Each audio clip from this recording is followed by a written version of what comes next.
आप सबको जय मसीह की। इस सुबह के समय हम एक वचन अध्ययन करेंगे जो यशायाह की पुस्तक 54वें अध्याय के दूसरे वचन से है। अपने तंबू का स्थान चौड़ा कर और तेरे ढेरे के पट लंबे किए जाए। हाथ मत रोक, रस्सियों को लंबी और घुटों को दृढ़ कर। रशिया देश के रहने वाले एक भालू के बारे में एक खबर छपी जिसे आजाद करने के बावजूद वो अपने दिल से अपनी आजादी को महसूस नहीं कर पा रहा था। रशिया में लगी जंगल की आग कई एकड़ में फैल गई, जिस कारण उसने पूरे जंगल को जला दिया और उसके साथ कई जंगली जानवर भी मर गए। जंगल में लगी आग से बचने के लिए कुछ लोग लॉरी में बचकर वहां से निकल रहे थे कि उन्हें रास्ते में अपनी माँ को खो चुका एक भालू का बच्चा मिला, जिसे वो अपने साथ ले गए। भालू का बच्चा बहुत ज्यादा भूखा था, इसलिए एक व्यक्ति ने दूध का बोतल खरीदा और उसमें दूध भरकर उसे पीने के लिए दिया। माहौल के हिसाब से भालू के बच्चे ने अपने आप को बदल लिया। दिन बीतते गए और वो बड़ा हो गया। क्योंकि अब वो बड़ा हो चुका था, इसीलिए उसे घर में रखकर उसका पालन पोषण नहीं किया जा सकता था। एक व्यक्ति के पास 10 बाय 8 के हिसाब से लोहे की सलाखें लगे हुए लकड़ी का एक पिंजरा था।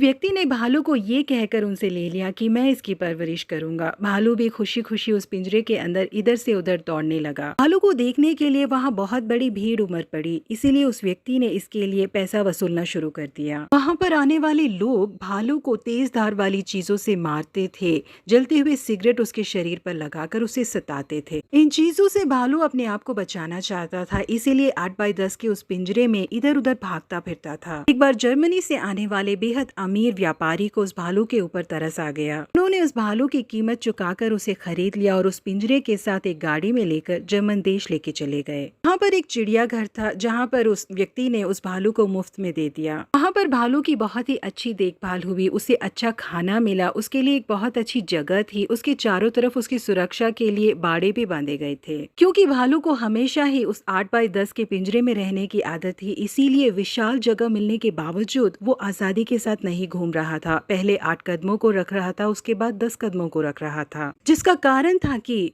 भालू उस पिंजरे के अंदर जिस मानसिकता के साथ था उससे वो बाहर नहीं निकल पा रहा था। उसके बाद उस भालू को अलास्का के एक जंगल में ले जाकर छोड़ दिया गया। भालू के बर्ताव को देखने के लिए जंगल के पेड़ों में कैमरा लगाया गया था। इतने विशाल जंगल में जाने के बावजूद वो भालू 8 कदम आगे 10 कदम पीछे ही रख पा रहा था। इतने विशाल जंगल में जाने के बावजूद वो भालू अपने आप को बदल ही नहीं पा रहा था। भले ही आज वो पिंजरे के अंदर बंद नहीं था, लेकिन हमेशा के लिए वो बंद हो चुका था। प्रिय परमेश्वर के लोगों, ये कहानी केवल एक भालू की कहानी नहीं है। आज कई लोग ऐसे मौजूद हैं जिनकी कहानी इससे बिल्कुल मेल खाती है। कई लोगों द्वारा बेइज्जत किया जाना, दुष्प्रयोग किया जाना, नीचा दिखाया जाना या ठुकराया जाना, ये सारी बातें हमेशा के लिए लोगों के हृदय में घर कर जाती है। भले ही उस परिस्थिति से वो बाहर निकल जाए, लेकिन उस मानसिकता से वो कभी भी बाहर नहीं निकल पाते। वो हमेशा उसी के साथ जीते हैं। जॉयस मेयर नाम की बहन वो व्यक्ति है जिसे परमेश्वर विश्व भर में बहुत ही सामर्थ्य के साथ इस्तेमाल कर रहे हैं। उनके खुद के पिता ने उनके साथ दुष्कर्म किया, जिस कारण वो मानसिक रूप से बीमार हो गई थी और उन्होंने तय किया कि वो जीने के लायक नहीं है। परंतु परमेश्वर ने उनकी सारी परिस्थितियों को बदल दिया। क्योंकि उन्होंने परमेश्वर को अपने जीवन में जगह दी, इसलिए परमेश्वर ने उनकी पुरानी हार को जीत में बदल दिया। उनके अंदर जो दोष भावना थी, परमेश्वर ने उसे निकाल फेंक दिया। उनके जैसे जिन स्त्रियों के साथ दुष्कर्म हुए हैं, उन लोगों को आजाद कराने का एक बहुत बड़ा जिम्मा परमेश्वर ने उन्हें सौंपा है। आज वो अपनी सेवकाई के द्वारा लाखों लोगों के लिए आशीष में साबित हो रहे हैं। जी हाँ प्रिय परमेश्वर के लोगों, हो सकता है कि आपके जीवन में भी किसी ने आपको ठुकराया या बेइज्जत किया हो, लेकिन आपको उस मानसिकता के साथ जीने की जरूरत नहीं है। क्योंकि परमेश्वर आपको एक विशाल और आशीषमय जीवन देना चाहते हैं, परंतु आप उसके लिए रुकावट न बने, उसे स्वीकार करें। पुरानी बातों को पूरी तरीके से भुलाकर परमेश्वर आपको जिन नई आशीषों को देने वाले हैं, उसे पाने के लिए आप तैयार हो जाएं। मानसिक रूप से आप अपने आप को तैयार कर लीजिए। बीते समय के कड़वे अनुभवों को और हार को याद किए बिना परमेश्वर ने आपको जो